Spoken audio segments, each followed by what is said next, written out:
Hi guys, இன்றைக்கி நம்ம வீடியோவில் மைக்ரோப் இன்ட்ராக்ஷனில் நெகட்டிவ் இன்ட்ராக்ஷன் தான் பார்க்க போகிறோம். பாசிட்டிவ் இன்ட்ராக்ஷன் பற்றி முன்னாடி வீடியோவில் போட்டிருந்தோம். நெகட்டிவ் இன்ட்ராக்ஷனை வந்துட்டு ஆன்டகோனிசம் அப்படின்னு சொல்லுவாங்க. நெகட்டிவ் இன்ட்ராக்ஷனில் ஒன்று ஒரு பாப்புலேஷன் அஃபெக்ட் ஆகும், இல்லைனா ரெண்டு பாப்புலேஷனும் அஃபெக்ட் ஆகும். அதுதான் நெகட்டிவ் இன்ட்ராக்ஷன். அதில் என்னென்ன இருக்குது? காம்படிஷன், அமென்சாலிசம், ப்ரிடேஷன், பேரசிட்டிசம், இதெல்லாம் தான் நெகட்டிவ் இன்ட்ராக்ஷனில் வருது.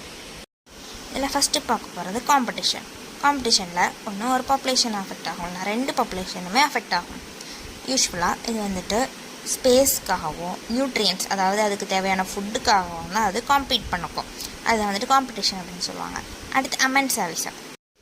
ஒரு ஆர்கானிசம் என்ன பண்ணணும்னா ஆன்டிபயோட்டிக்ஸ், என்சைம்ஸ், சிட்ரோஃபோர்ஸ், ஆன்டிமைக்ரோபியல் ஏஜென்ட்ஸ் அந்த மாதிரி இருக்கிற டாக்ஸிக் சப்ஸ்டன்சஸை ப்ரொடியூஸ் பண்ணி அதை வந்து வேற ஒரு இன்னொரு ஆர்கானிசம் வளரக்கூடிய என்விரான்மெண்ட்டை அஃபெக்ட் பண்ணும். அதுதான் அமென்சாலிசம் அப்படின்னு சொல்லுவாங்க.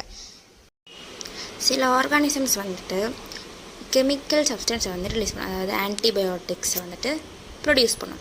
அது என்ன பண்ணும்னா இன்னொரு ஆர்கானிசம் வந்துட்டு இன்ஹிபிட் இல்லைனா கொன்றுவது, அதை வந்துட்டு கில் பண்ணிடும். அந்த ப்ராசஸ் இருக்குல்லையே, அந்த ஆன்டிபயோட்டிக்ஸ் வந்துட்டு ப்ரொடியூஸ் பண்ணி இன்னொரு ஆர்கானிசமை கில்லோ இல்லைனா இன்ஹிபிட் பண்ணுற அந்த ப்ராசஸை வந்துட்டு ஆன்டிபயோசிஸ் அப்படின்னு சொல்லுவாங்க.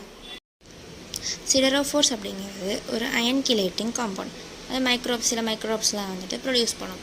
அது என்ன பண்ணணும்னா சாயிலில் வந்துட்டு அயன் இருக்கும் இல்லையா, அது வந்து மைக்ரோப்ஸ் வந்துட்டு அவைலபிள் ஃபார்மில் எடுத்துக்கிறதுக்காக ஹெல்ப் பண்ணுறது தான் சிடரோஃபோர். அப்படி அது வந்துட்டு எல்லா அயனையும் எடுத்துக்கும்போது அந்த என்விரான்மெண்ட்டில் மற்ற மைக்ரோ ஆர்கானிசம்ஸ்லாம் இருக்கும் இல்லையா, அதுக்கு வந்துட்டு அயன் இல்லாதாக்கும். எல்லாத்தையும் இதே எடுத்துக்கும். அப்போ மற்ற ஆர்கானிசம்ஸ்க்கெலாம், மற்ற மைக்ரோப்ஸ்க்கெலாம் அயன் வேணும்ல.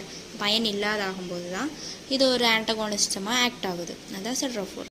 இதெல்லாம் தான் டாக்ஸிக் சப்ஸ்டன்ஸை ப்ரொடியூஸ் பண்ணி எப்படி இன்னொரு மைக்ரோப்ஸை வந்துட்டு அஃபெக்ட் பண்ணுது அப்படிங்கிறதுக்கான எக்ஸாம்பிள்.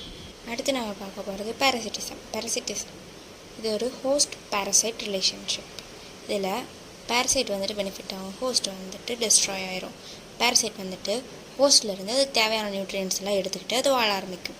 அப்போ ஹோஸ்ட் வந்து டெஸ்ட்ராய் ஆயிரும். சம் கேசஸ் சில இடத்துல வந்துட்டு ஹோஸ்ட்டுக்கு உள்ளேயும் வளரும், வெளியும் வாழும்.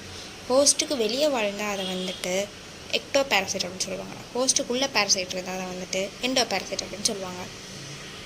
இது ஒரு another type of negative interaction. அடுத்து பார்க்க போகிறது ப்ரிடேஷன் அப்படின்னு பார்க்கும்போது ஒரு ஆர்கானிசம் வந்து இன்னொரு ஆர்கானிசம் அட்டாக் பண்ணும், மெக்கானிக்கலி அட்டாக் பண்ணும். கடைசியில் இறந்துடும் அந்த ஆர்கானிசம். இது வந்துட்டு ப்ரெடேட்டர் ரிலேஷன்ஷிப் அப்படின்னு சொல்லுவாங்க. ஒரு எக்ஸாம்பிள் பார்க்க போனோம்னா நெமட்டோஃபேகே அப்படின்னு பார்த்தோம்னா ஃபஞ்சை வந்துட்டு நெமட்டோட சாப்பிட்றது. Eating upon nematodes by fungi, அதுதான் நெமட்டோஃபேஜி. அடுத்து வந்து மைக்ரோஃபேஜி அப்படின்னு பார்த்தோம்னா அமீபா ஃபங்கையை சாப்பிட்றது தான் மைக்ரோஃபேஜி. இதெல்லாம் தான் நெகட்டிவ் இன்ட்ராக்ஷன்.